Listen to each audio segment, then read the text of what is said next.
আসসালামু আলাইকুম এভরিওয়ান, আমি রুহুল আমিন তোমাদের সামনে আবারও হাজির হয়েছি ওই অ্যাফার্মেটিভ থেকে নেগেটিভ চেঞ্জ করার সেকেন্ড পার্ট নিয়ে। আমরা কিভাবে অ্যাফার্মেটিভ থেকে নেগেটিভ করব। যদি কোনো সেন্টেন্সের মধ্যে অনলি থাকে, কি বললাম, যদি কোনো সেন্টেন্সের মধ্যে অনলি শব্দটা থাকে তাহলে আমরা সেই সেন্টেন্সকে কিভাবে নেগেটিভে পরিণত করব।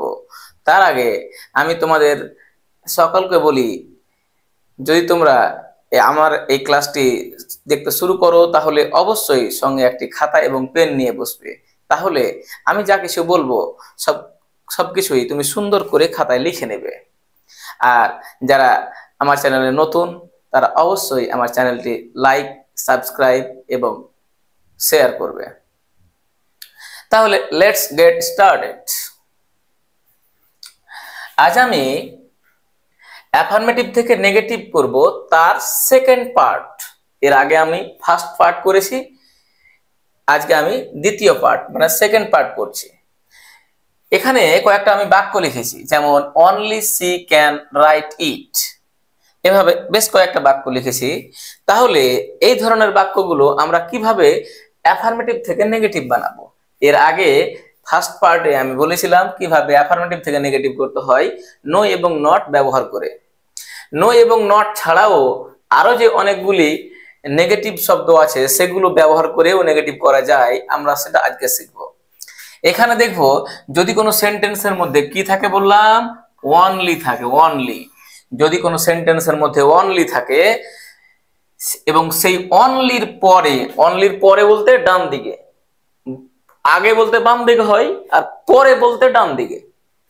তাহলে অনলির পরে যদি কোনো ব্যক্তি থাকে, ব্যক্তি, তাহলে আমরা অনলিটা উঠিয়ে দিয়ে তার পরিবর্তে কি বসাবো, নান ভার্ব বসাবো। তোমরা সবাই বুঝতে পেরেছো? দেখো আর একবার, যদি কোনো সেন্টেন্সের মধ্যে অনলি থাকে, ONLY, অনলি এই শব্দটা থাকে, তাহলে দেখবো তার ডান দিকে কি আছে। ডান দিক বলতে তার পাশে, ডান দিকের পাশে কি আছে। যদি কোনো ব্যক্তি বোঝায়, ব্যক্তি যদি কোনো ব্যক্তি বোঝায় তাহলে আমরা কি করব, ওই অনলি শব্দটাকে তুলে দিয়ে না অনলির পরিবর্তে আমরা কি বসাবো, নান ভার্ব ব্যবহার করব। এবং দেখলাম কোন সেন্টেন্সের মধ্যে অনলি আছে কিন্তু তার ডান দিকে ব্যক্তি না হয়ে বস্তু আছে। কি আছে বললাম, বস্তু আছে। আর যখনই আমরা দেখলাম এখানে ব্যক্তি থাকলে নান ভার্ব, আর যখন দেখলাম অনলির ডান দিকে কোনো বস্তু আছে তখনই আমরা কি করব, নাথিং বাট ইউজ করব। কিসের পরিবর্তে, এই অনলি শব্দটার পরিবর্তে। আর অনলিটা আবার লিখতে হবে না। দেখো কিভাবে, তাহলে এখানে লেখা আছে অনলি সি ক্যান রাইট ইট। কি বললাম, অনলি, এই যে অনলি শব্দটা পেয়ে গেছি আমরা। এখানে দেখো অনলি লিখেছি, অনলি লিখেছি। এবার তার ডান দিক দেখবো ব্যক্তি আছে না বস্তু আছে। এবার এখানে দেখবো সি, সি মানে কোনো মেয়েকে বোঝায়, তার মানে সে কি ব্যক্তি না বস্তু, অবশ্যই ব্যক্তি। যদি ব্যক্তি হয় তাহলে আমরা এই অনলি শব্দটার পরিবর্তে কি বসাবো, নান ভার্ব বসাবো, নান ভার্ব। তাহলে এই অনলি শব্দটা না লিখে তার পরিবর্তে আমি ওই নান ভার্ব শব্দটা এখানে লিখবো, NONE, নান, BUT, বাট। তাহলে এই অনলি এই শব্দটার পরিবর্তে আমি নান ভার্ব বসাবো। তারপরে কি করব, তারপরে এই অনলি বাদ দিয়ে বাকি যা কিছু থাকবে পুরোটাই সুন্দর করে দেখে দেখে লিখে দেবো। যেমন she, she can, can write, write it, it, শেষে ফুল স্টপ, এখানেও ফুল স্টপ। তাহলে কি ছিল, ছিল এখানে অনলি সি ক্যান রাইট ইট। আমি অনলির পরিবর্তে কি দিলাম, নান ভার্ব। কেন দিলাম, কারণ তার ডান দিকে আছে ব্যক্তি, ওই কারণে নান ভার্ব। এবার বাকিটা পুরো দেখে দেখে লিখে দিলাম। তারপরটা দেখো, তাহলে এটা হয়ে গেল। এবার 2 নাম্বারটা, only he can play football. তোমরা আশা করি বুঝতে পেরে গেছো, এটা হি আছে এখানে অনলি এবং তার ডান দিকে কি লেখা আছে, হি। এখানে ছিল সি, এখানে আছে হি। তার মানে এই শব্দটা যে হি আছে, হিটা কি ব্যক্তি। তাহলে আবার এই বাক্যের মধ্যেও আমি নান ভার্ব ব্যবহার করব। তাহলে অনলি না লিখে তার পরিবর্তে কি বসাবো, তার বদলে। পরিবর্তে মানে জানো সবাই তো, পরিবর্তে মানে বদলে। Instead of only we can use here none but. তাহলে এখানে অনলির পরিবর্তে কি দেব, নান। বাট। এবার দেখে দেখে পুরোটা লিখে দেবো, হি ক্যান প্লে ফুটবল। তাই না? কত সহজ, তাই না? দেখো এইভাবে। এইবার আমরা 3 নাম্বারটা দেখবো। এখানে আবার কি লেখা আছে, আবারও অনলি দিয়ে শুরু হয়েছে, অনলি দ্য মুন। এটা কিন্তু কোনো ব্যক্তি না, মুন মানে চাঁদ। চাঁদ কি কোনো ব্যক্তি না? তাহলে কি, যদি অনলি থাকে এবং তার ডান দিকে বস্তু থাকে তাহলে আমরা নাথিং বাট ব্যবহার করব। তাহলে দেখো এখানে অনলি আছে, তাহলে এই অনলির ডান দিকে কি আছে, এখানে বস্তু আছে। তাহলে এই অনলি শব্দটার পরিবর্তে আমরা নাথিং বাট ব্যবহার করব, NOTHING, নাথিং, BUT, বাট। এবার পুরোটা দেখে দেখে লিখে দেবো, দ্য মুন ওয়াজ ভিজিবল। তার মানে এটাও হয়ে গেল। এইবার তারপরে আমরা 4 নাম্বারটা করব। কি লেখা আছে এখানে, the girl has only 100 rupees.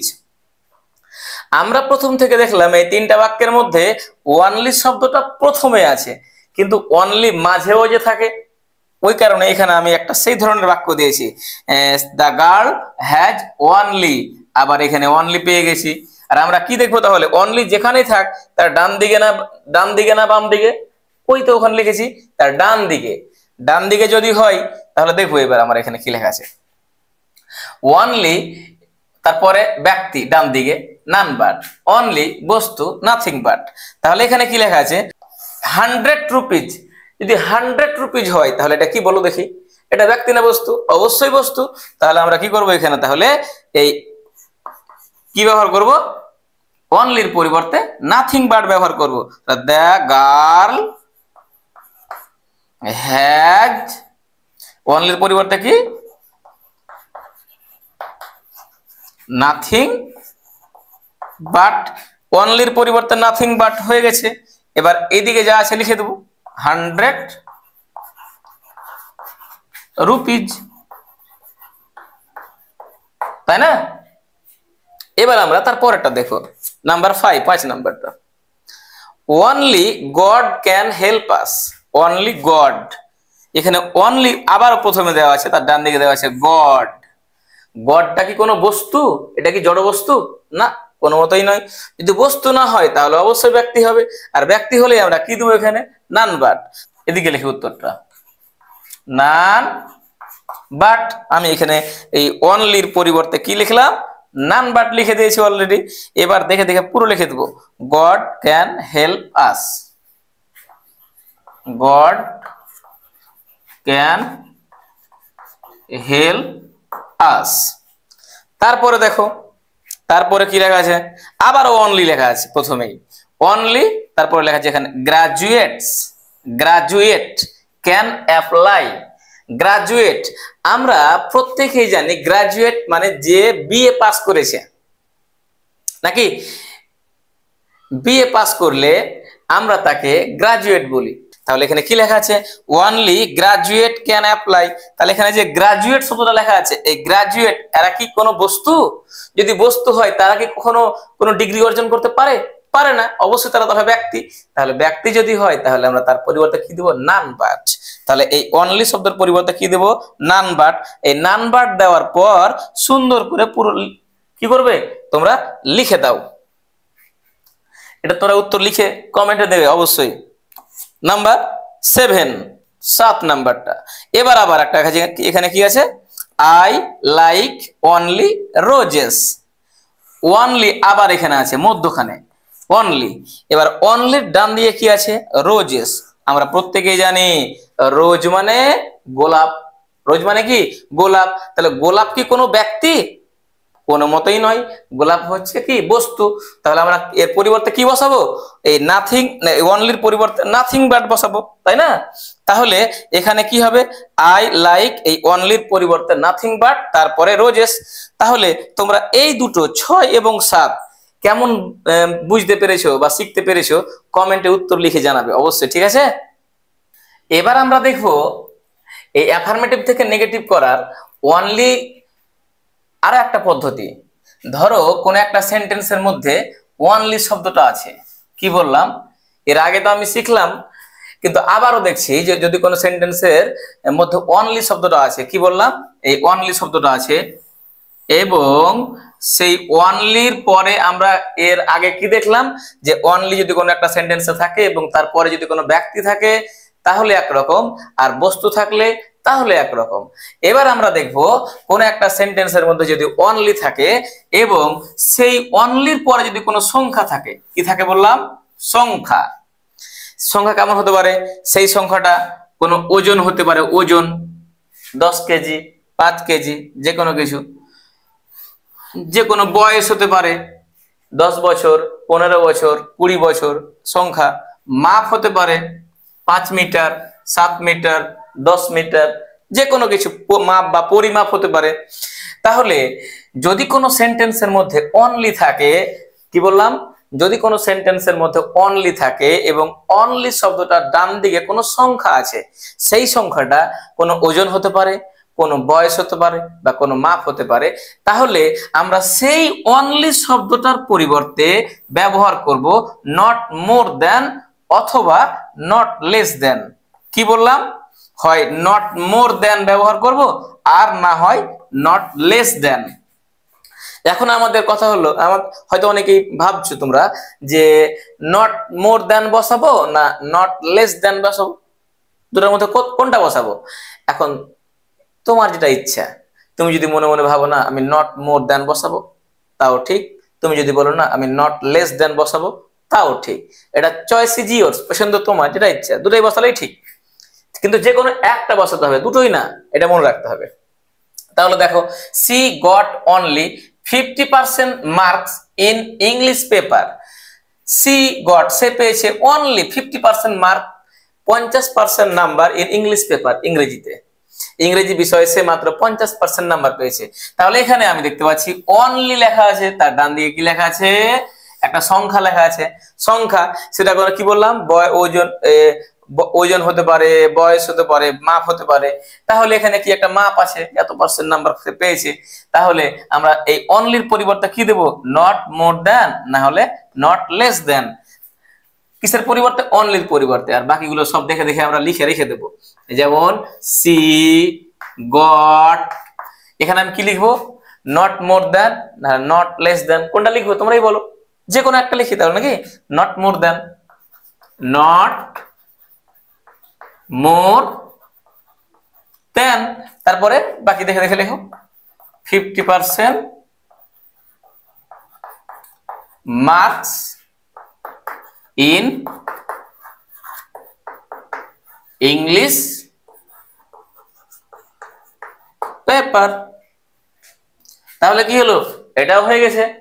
তারপরেরটা দেখো number 2, 2 number, Amal is only 10 years old. আবার ওইখানে কি লেখা আছে অনলি, ডান দিকে কি লেখা আছে 10 ইয়ার্স, একটা সংখ্যা আছে না, ইয়ার্স মানে অমল হয় মাত্র 10 বছর বয়সের, তার মানে এখানে ওজন বয়স সংখ্যা যে কোনো হতে পারে, যে এগুলো সংখ্যা, সংখ্যা পেয়ে গেছি মানে কি, তাহলে অনলির পরিবর্তে আমরা এবার কি লিখবো অমল ইজ, অনলির পরিবর্তে ওইখানে ওটাতে লিখেছি কি নট মোর দ্যান, এটাতে লেখো নট লেস দ্যান, যেটা ইচ্ছে তোমার ইচ্ছে। তুমি যদি বলো না না আমি উপরেরটাই লিখবো, মানে প্রথমটাই লিখবো নট মোর দ্যান, তো তাও লিখতে পারো, কোনো অসুবিধা নাই, তোমার ইচ্ছা। আমি যেহেতু একবার এটা প্রথমে ইউজ করেছি, আমি তারপর এটা ইউজ করেছি not less than, not less than 10 years old, 10 years old, তাই না। তারপর এটা দেখো এখানে 3 নাম্বারটা কি লেখা আছে, এখানে দিস লেটার মানে এই চিঠিটি হ্যাজ, বা এই চিঠিটির হ্যাজ মানে এই চিঠিটির আছে অনলি 25 ওয়ার্ডস, মাত্র 25টা শব্দ। তাহলে অনলি, আবার তারপরে আবার সংখ্যা পেয়েছি, যে কোনো সংখ্যা পেয়ে গেলে আমরা তাহলে এখানে কি করব, তাহলে হয় নট মোর দ্যান আর না হলে নট লেস দ্যান, যে কোনো একটা লিখলেই হয়। তাহলে এই শব্দটার পরিবর্তে আমরা শুধুমাত্র এই নট অনলিটাকে তুলে দিয়ে নট মোর দ্যান এখানে বসাবো, আর এই দিকটা কি পুরো রেখে দেবো, এখানে নট মোর দ্যান যা আছে লিখে দিলাম, বা নট লেস দ্যান যে কোনো একটা, তারপরে বাকিটা রেখে ফুল স্টপ, তাই না। তারপরেরটাও সেম একই, number 4, 4 number, this book has only, আবারও অনলি পেয়েছি, তারপরে আবার লেখা যে টু মানে সংখ্যা, আবারও সংখ্যা পেয়েছি একটা, আবারও সংখ্যা যখনই পেয়েছি তখনই আমাদের ভেবে নিতে হবে বাপরে অনলি আছে এখানে, আর অনলির পরে সংখ্যা, তার মানে নট মোর দ্যান, আর না হলে নট লেস দ্যান। তাহলে যদি কোনো একটা বাক্যের মধ্যে, যেমন ধরো এই বাক্যের মধ্যে নট মোর দ্যান এইটুকু আমরা যুক্ত করেছি কিসের পরিবর্তে, অনলির পরিবর্তে, তাহলে যদি বলা হয় এই বাক্যটা আছে নেগেটিভ, আমি যদি বলি এটাকে অ্যাফার্মেটিভ করব, তাহলে নট মোর দ্যান এইটা তুলে দিয়ে তার পরিবর্তে আবার অনলি বসিয়ে দিলে আবার সেটা হয়ে যাবে, ফিরে চলে যাবে অ্যাফার্মেটিভ সেন্টেন্সে। তাহলে তোমরা কিন্তু এই দুটো আবার কমেন্টে উত্তর লিখে পাঠাবে, ঠিক আছে? তাহলে আমি ঠিক বুঝতে পারবো তোমরা কেমন পেরেছো না পারোনি। আশা করি কিভাবে অ্যাফার্মেটিভ থেকে নেগেটিভ করতে হয় যদি সেন্টেন্সের মধ্যে অনলি থাকে, তাহলে তোমাদের সবাইকে অসংখ্য ধন্যবাদ ও শুভকামনা জানিয়ে আজকের মতো এখানেই শেষ করছি।